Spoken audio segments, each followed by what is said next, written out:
এই গাধাটাকে বিয়ে করবো তুমি? তুমি এখানে কেন আসছো? আমি আসছি কারণ আছে তো। আরে ওদিকে না, শোনো এদিকে শোনো। দেখো এখনো সময় আছে, তুমি তোমার প্যারেন্টসকে বলো তুমি এই বিয়েতে রাজি না, ব্যাস ঝামেলা মিটে যায়। আমি এসব কিছু বলতে পারবো না।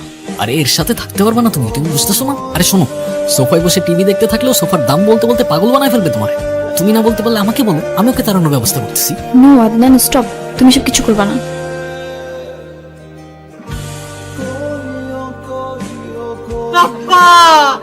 সমস্যা কি তোমার? আমি তোমার কি ক্ষতি করছি বলো? আমি আবার কি করলাম? আমি তো উল্টা হেল্প করলাম তোমার। লাগবে না তোমার হেল্প, তোমার লাইফ তো ঠিকই চলতেছে। তুমি আমার লাইফে এসে কেন ঝামেলা করতেছো আদনান? আমি তো সেদিন সবকিছু তোমাকে বলে দিয়েছি। দিয়া, সেটা তো তোমার মনের কথা না, আমি জানি। কেন লুকাচ্ছ তোমার মনের কথা? কার ভয়ে? তোমার ভয়। আর কি সত্য জানতে চাও তুমি? তোমার জন্য আমার কোনো ফিলিংস আছে কিনা? হ্যাঁ আছে। আমি তোমাকে ভালোবাসি কিনা? হ্যাঁ বাসি। তো মানে তুমি এখনো কিছুই বুঝতে পারতেছো না আদনান। আমি ভালোবাসলে কি আসে যায় বলো? যে নিজের বাবা মাকে ঠিক করে ভালোবাসতে জানে না, সে আমাকে কি করে ভালোবাসবে? দয়া করে আমার জন্য একটা কাজ করতে পারবা? তুমি আমার থেকে অনেক দূরে চলে যাও, আর কখনো আমার সামনে আসবা না। আদনান, না গেলে হয় না। যেতে হবে বাবা, অনেক কাজ পড়ে আছে। আর কটা দিন থেকে জানা বাবা। ভাইয়া তুমি প্লিজ যেও না, প্লিজ আর কটা দিন থাকো ভাইয়া, প্লিজ প্লিজ প্লিজ থাকো ভাইয়া। তুমি চলে গেলে আমি অনেক রাগ করবো ভাইয়া। আরে চুপ থাক তো, তুই রাগ করলে আমার কি? হ্যাঁ তুই ওর সাথে এইভাবে কথা বলছিস কেন? ঠিকই তো বলছি, আমাদের রাগ নিয়েই এখন আদনানের কিছু যায় আসে না। আর বনি রাগ করলে ওর কি যায় আসবে বলো? তোমরা যে যাই বলো, আমি তোমার কোনো কথা শুনবো না। তুমি থাকবা মানে থাকবা, আমি বলছি তুমি থাকবা, প্লিজ ভাইয়া। এই তুই কি শুরু করছিস? কমন সেন্স নাই তোর এতটুকু? মূর্খদের মতো বিহেভ করতেছিস কেন? আদনান তুই চলে যা, আমাদেরও তো কমন সেন্স নাই। সেজন্য আমরা এতদিন তোকে নিয়ে বেঁচে থাকতে চেয়েছিলাম। শুধু বনি না, মূর্খের মতন আমরাও বিহেভ করছি। সেজন্য এখন চাচ্ছি তোকে আমাদের সাথে আটকে রাখতে। তুই চলে যা, তোর যত কাজ আছে সারা জীবন ধরে করগে, এই বাড়িতে আর ফিরে আসিস না।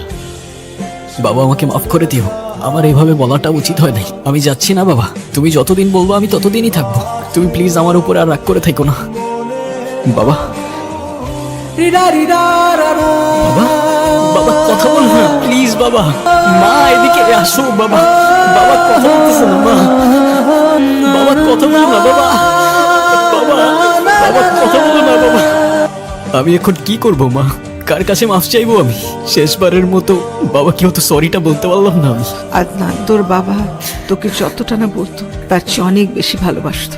সারাক্ষণ তোর কথা বলতো, তোকে অনেক মিস করতো, তোকে নিয়ে অনেক প্রাউড ছিল তোর বাবা। সবসময় আমাকে বলতো ওকে দোষ দিও না, ওর এখনো সবকিছু বোঝার বয়স হয়নি। তুই আমাকে বলতো, আমরা কি বেশি কিছু চেয়েছিলাম তোর কাছে? শুধু একটু সময় চেয়েছিলাম বাবা।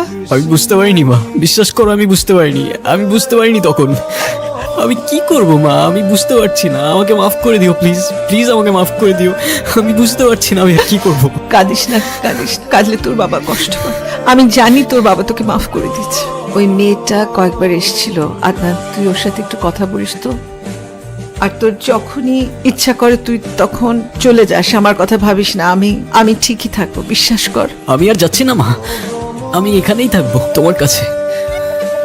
আমার সেদিন তোমাকে ওভাবে বলাটা উচিত হয়নি। আমি তোমাকে সরি বলতে চাচ্ছিলাম। আমি সরি। আরে সরি তো আমার বলা উচিত, তোমাদের সবাইকে।